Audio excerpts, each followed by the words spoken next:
दुलाराय आसामावनो आसाम सरकारजों दैदेनजानाय नैथि खोलोबनि गुन उत्सवा दिनैनिफ्राय जागायबाय। सिगांनि सेथि खोलोबाव फरायसालिफोराव खुंजाबोनाय बादिनो देग्लायबो आसामनि गंफ्रोमबो गुदि फरायसालिफोराव बे नैथि खोलोबनि गुन उत्सवा खुंफुंजागोन। आसामनि गुबुन गुबुन जिल्लाफोराव खुंफुंजानाय जागायनाय बायदिनो दिनैनिफ्राय क'क्राझार जिल्लायावबो नैथि खोलोबनि गुन उत्सवा जागायबाय।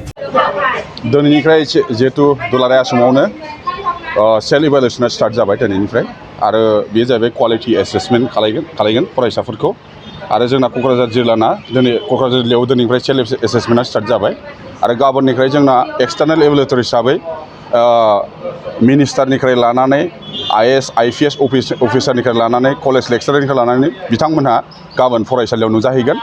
गाबोन जिहेतु Day 1, Day 2, Day 3 बे हिसाबै दा जोंनियाव गासै फरायसालिया कभार खालायगोन 1611 आरो एनरलमेन्टआ जागोन जोंना गासै 1,23,441 बे गासै एनरलमेन्टखौ कभार खालायगोन। दा बे कभार खालामनायाव आं आसा खालायदों जोंनि क'क्राझार जिल्लायावबो मोजाङै मोजां जालांगोन होननानै आं आसा खालायो। माबायदि क्वालिटी एजुकेसन दा बे बिथिङाव जोंना आसाम सरकारा मोनसे इनिशिएटिभ लादों जे फरायसाफ्रा कभिड टाइमाव बेसेबां गेप जाखो एक्चुअलि बे गेपखौ एनालाइसिस खालायनानै रिमिडियेल टिचिंनि थाखाय बेबस्था लानाय जागोन। गाबोनबो आं आसा खालायो गाबोनबो जोंना बेबायदिनो मोजाङै जाफुंगोन होनना आसा खालायबाय आरो लोगोसे जोंना मिनिस्टारनि मुंफोरखौ दाबो हराखै। जोंना सासे केबिनेट मिनिस्टार फैगोन बनरगाव हाई स्कुल आरो जारागुरि हाई स्कुल हायार सेकेन्डारि आरो मोनसेया जाहैबाय गार्लस हायार सेकेन्डारि गसाइगाव बिथांमोना बेयाव पार्टिसिपेट खालायगोन मोजाङै मोजां आं आसा खालायदों आरो गाबोन बे सानथाम दिना मोजां थांगोन होननानै आं आसा खालायो। नोंथाङा सरकारि साख्रि नागिरदोंना? नोंथांनि थाखाय मोनसे गोजोनथाव खौरां।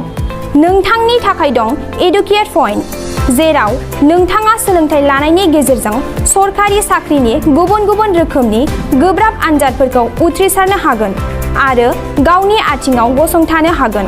बे एडुकेट पइन्टआव नोंथांमोना SSC, bank PO, bank clerk, bank SO, UPSC, FSC, defence, railway, state insurance, AAO, ADO एसिस्टेन्टजों लोगोसे स्टेट लेभेल जब आरो माखासे सरकारि साख्रिनि आनजादाव गोनांथि जानाय आयदाफोराव सोलोंथाइ लानो हागोन।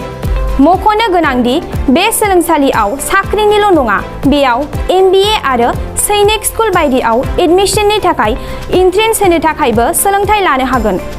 बे सोलोंसालियाव गाहाम थाखो खथानि सुबिदा दं आरो सम मथे नोंथांनि सोलोंथाइखौ बे सोलोंसालियाव होनाय जागोन। बेखौबो मिथिनांगोन दि बे एडुकेट पइन्टआव सोलोंथाइ लानानै बावैसो 2021-22 इं मायथाइनि SSC GDनि आनजादाव गासै 11 सा सोलोंसाफोरा उथ्रिसारनो हादों।